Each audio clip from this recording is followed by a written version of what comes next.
The Tennessee River flows through Decatur and Morgan County's history, connecting us to our roots while also guiding us to new destinations. A life-sustaining artery that courses through stories of birth, hope, death, faith, and life.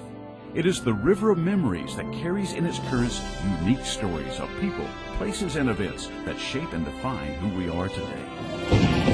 It is amazing to consider that the Native American heritage of the area dates to a minimum of 15,000 years ago.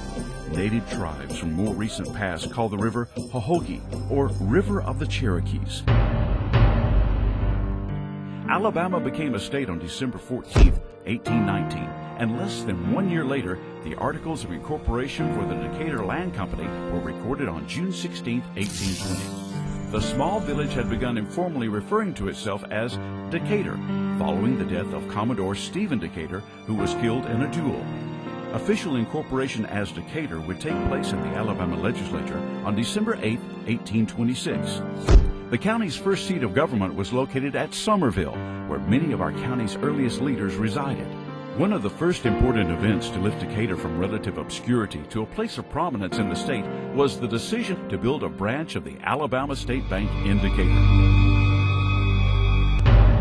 Opening on July 29, 1833, the old state bank has weathered financial ruin, war, and neglect, and is a proud reminder of the faith and optimism expressed by the area's early leaders in the future of Decatur and Morgan County. Attempts to bypass the navigational challenges presented by the nearby shoals would also spur the development of an iron river.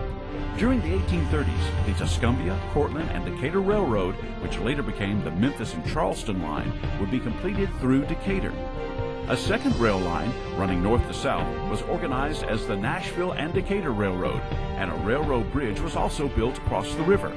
The town's emergence as an important transportation crossroads would bolster the status of the area, but would place the town in a vulnerable position when the Civil War erupted. In an ironic twist of history, Tennessee Valley representatives voted predominantly against secession at the state convention held in January 1861 after Lincoln's election. Yet when the war broke out, North Alabama would be the first section of the state to feel the effects of the war. Now when I give you a direct order, I expect you to carry out the direct order. Do you understand me, boy? With the town's strategic location, Decatur would become a crossroads of conflict during the war. 1864 was a critical year when citizens that were still in the town were ordered to evacuate, and most of the town's remaining buildings were destroyed. During the October 1864 Battle for Decatur, General John Hood described the town as being a hard nut to crack. When the war ended, the town was in shambles. Homes, businesses, churches, and transportation lines were memories of the past. Like towns across the South, Decatur and Morgan County faced the difficult task of rebuilding after the war. The important transportation systems were slowly rebuilt, and new towns such as Hartselle and Falkville emerged as important railroad and lumber centers. In 1887, the Decatur Land Improvement and Furnace Company was organized and featured New Decatur as a planned industrial city. Industry boomed in the area, with at least 39 different enterprises dating from this time. The twin cities of Decatur and New Decatur were actively promoted as the new Chicago of the South. During these legendary days of the riverboat, Decatur continued its role as an important point for the shipping of cotton. In 1892, the county seat was moved from Summerville to Decatur, and in the early years of the 20th century, a land company brochure advertised that, with miles and miles of cement and brick sidewalks, churches, schools, YMCA, public library, electric lights, gas, pure filtered water, streetcars, theaters, parks, and boating, the Decaturs are truly an ideal place to live. Efforts to bring culture and education to Morgan County continued as the area grew.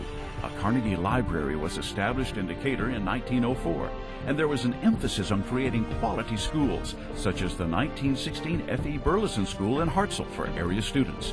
In 1912, there were still 2 Decaturs. A newspaper known then as the Decatur's Daily was launched under the leadership of W.R. Shelton. In 1916, the town of New Decatur would change its name to Albany in an effort to reduce friction between the twin cities. Leaders from both towns had urged unification for some time, but it would not be until 1927 when the two would merge as one. In 1919, the renovation of a former livery stable into a theater billed it as one of the prettiest in the South. Now known as the Princess, the theater would later be remodeled into the Art Deco style in 1939 and provided a center of escape and entertainment for the town's residents. When the Great Depression struck, Decatur's leaders were forced to face problems and find new solutions. Decatur was hard hit with major employers such as the L&N rail shops closing their doors. In an effort to combat the economic ills of the times, a Chamber of Commerce was formed under the leadership of Barrett C. Shelton Sr. The group worked with the government, particularly the Tennessee Valley Authority, to bring changes to the area and stimulate the local economy. In this turbulent decade, worldwide attention was thrust upon Decatur when the Scottsboro Boys trial was moved to the Morgan County Courthouse. Viewed as one of the most important trials of the 20th century, the trial led to a landmark Supreme Court decision, interpreting that the guarantee of an individual's right to a trial by a jury of one's peers meant that blacks could no longer be excluded from jury duty. A nation called to war would help lift Decatur and America out of the Great Depression.